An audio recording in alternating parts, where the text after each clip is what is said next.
KFD ನಿಯಂತ್ರಣ ಮತ್ತು ನಿರ್ವಹಣೆಗೆ ವಿವಿಧ ಇಲಾಖೆಗಳು ಸೋಂಕಿನ ಲಕ್ಷಣಗಳ ಸಮಗ್ರ ಮಾಹಿತಿಯೊಂದಿಗೆ ಸಮನ್ವಯತೆಯಿಂದ ಕೆಲಸ ಮಾಡಬೇಕು ಎಂದು ಸಾಗರದ ಆರೋಗ್ಯ ಇಲಾಖೆ ಉಪನಿರ್ದೇಶಕ ಡಾಕ್ಟರ್ ಹರ್ಷವರ್ಧನ್ ಹೇಳಿದರು. ಸೋಂಕಿನ ಕುರಿತು ವಿವಿಧ ಇಲಾಖೆಗಳ ಸಮನ್ವಯತೆಯಿಂದ ಜನಜಾಗೃತಿ ಮೂಡಿಸುವುದು ಮತ್ತು ಸೋಂಕಿನ ಲಕ್ಷಣಗಳ ಗುರುತಿಸಿ ರಕ್ತದ ಮಾದರಿ ಪರೀಕ್ಷೆಗೆ ಒಳಪಡಿಸಬೇಕು ಎಂದರು. ಸಾಗರದ ತಾಲೂಕು ಪಂಚಾಯಿತಿ ಸಾಮರ್ಥ್ಯ ಸೌಧದ ಸಭಾಂಗಣದಲ್ಲಿ ಕೆಎಫ್ಡಿ ನಿಯಂತ್ರಣ ಹಾಗೂ ಮುಂಜಾಗ್ರತಾ ಕ್ರಮಗಳ ಕುರಿತು ಗ್ರಾಮೀಣ ಪ್ರದೇಶಗಳಲ್ಲಿ ನಿರಂತರ ಕೆಲಸ ಮಾಡುತ್ತಿರುವ ಅರಣ್ಯ ಇಲಾಖೆ, ಆರೋಗ್ಯ ಮತ್ತು ಪಶುಸಂಗೋಪನಾ ಇಲಾಖೆ, ಗ್ರಾಮ ಪಂಚಾಯಿತಿ ಪಿಡಿಒಗಳಿಗೆ ಕೆಎಫ್ಡಿ ಕುರಿತು ಒಂದು ದಿನದ ಸಮಗ್ರ ಮಾಹಿತಿ ಕಾರ್ಯಾಗಾರ ಉದ್ಘಾಟಿಸಿ ತರಬೇತಿ ನೀಡಿದರು. ಕೆಎಫ್ಡಿ ಕಾಯಿಲೆ ಹೆಸರು ಮಂಗನ ಕಾಯಿಲೆ ಎಂದು ಕರೆಯುತ್ತಿದ್ದರೂ ಅದು ಮಂಗಗಳಿಂದ ಬರುವ ಕಾಯಿಲೆ ಅಲ್ಲ. ಬದಲಾಗಿ ಉಣ್ಣೆ ಕಚ್ಚುವುದರಿಂದ ಕೆಎಫ್ಡಿ ಕಾಯಿಲೆ ಬರುತ್ತದೆ. ಈ ಕಾಯಿಲೆ ಮನುಷ್ಯರಿಗೆ ಮತ್ತು ಮಂಗಗಳಿಗೆ ಪರಿಣಾಮ ಬೀರುವುದರಿಂದ ಇದರ ಕುರಿತು ಅತಿ ಜಾಗೃತಿ ಅಗತ್ಯವಾಗಿದೆ ಎಂದರು.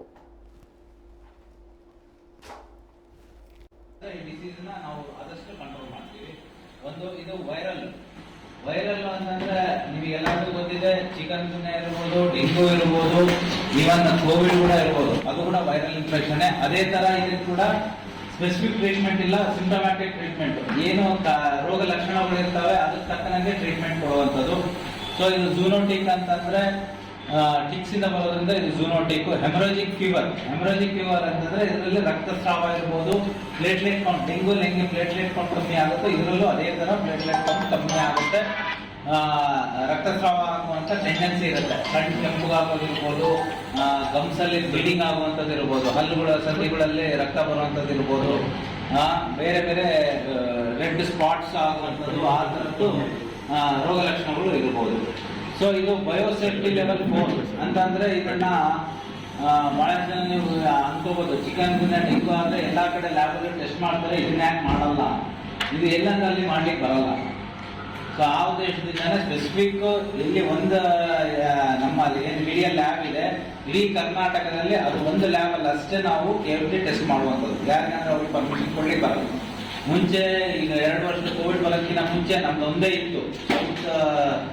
ಈಗ ಕೇರಳ ಇರ್ಬೋದು, ತಮಿಳುನಾಡು, ಕರ್ನಾಟಕ, ಆಂಧ್ರ ಪ್ರದೇಶ ಸೇರಿದ್ರು ನಮ್ದು ಮೀಡಿಯಾದಲ್ಲಿ ಒಂದೇ ಕೆಎಫ್ಡಿ ಟೆಸ್ಟ್ ಮಾಡುವಂಥದ್ದು. ಈ ವರ್ಷದಿಂದ ಅವ್ರು ಏನ್ ಮಾಡಿದ್ದಾರೆ, NIV ಅವರು ಇನ್ನೊಂದು 11 ಲ್ಯಾಬ್ಗಳಿಗೂ ಸ್ಯಾಂಕ್ಷನ್ ಕೊಟ್ಟಿದ್ದಾರೆ. ತಮಿಳುನಾಡು ಇರ್ಬೋದು, ಕೇರಳ ಇರ್ಬೋದು, ಮಹಾರಾಷ್ಟ್ರ, ಒಂದು 11 ಲ್ಯಾಬ್ ರೆಕಗ್ನೈಸ್ ಮಾಡಿ ಅವ್ರಿಗೂ ಪರ್ಮಿಷನ್ ಕೊಟ್ಟಿದ್ದಾರೆ.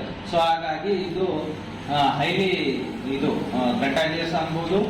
ಒಂದು ಅಂದ್ರೆ ಲ್ಯಾಬ್ಗಳಲ್ಲಿ ಕೆಲಸ ಮಾಡ್ಲಿಕ್ಕೆ ಎಲ್ಲದರಲ್ಲಿ ಬಿಡೋದಿಲ್ಲ.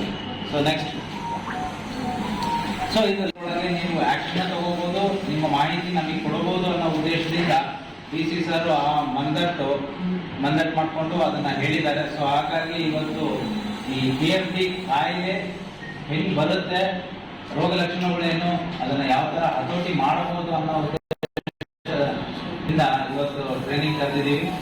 ಸೊ ಅದನ್ನ ಸ್ವಲ್ಪ ಸ್ಟಾರ್ಟ್ ಮಾಡ್ತೀವಿ. ಸೊ ಅದಕ್ಕಾಗಿ ನೀವೆಲ್ಲರೂ ಇನ್ನ ಯಾರು ಬರೋರಿದ್ರು ಕೂಡ ಅವರಿಗೆ ಕರೆಸಿ, ಅಂದ್ರೆ ಇಂಪಾರ್ಟೆಂಟ್ ಕೀ ಪರ್ಸನ್ಸ್ ಇರ್ಬೋದು, ಯಾರ ಇನ್ಫಾರ್ಮೇಶನ್ ಬೇಕಂದವ್ರನ್ನ ಕರೆಸ್ಬಿಟ್ರೆ ನಮಗೆ ಸ್ಟಾರ್ಟ್ ಮಾಡ್ಲಿಕ್ಕೆ ಅನುಕೂಲ ಆಗುತ್ತೆ. ಸೊ ಇದಕ್ಕೆಲ್ಲರೂ ಸಹಕರಿಸ್ಬೇಕಂತ ಹೇಳ್ತಾ ನಾನು ಮಾತಾಡ್ತೀನಿ.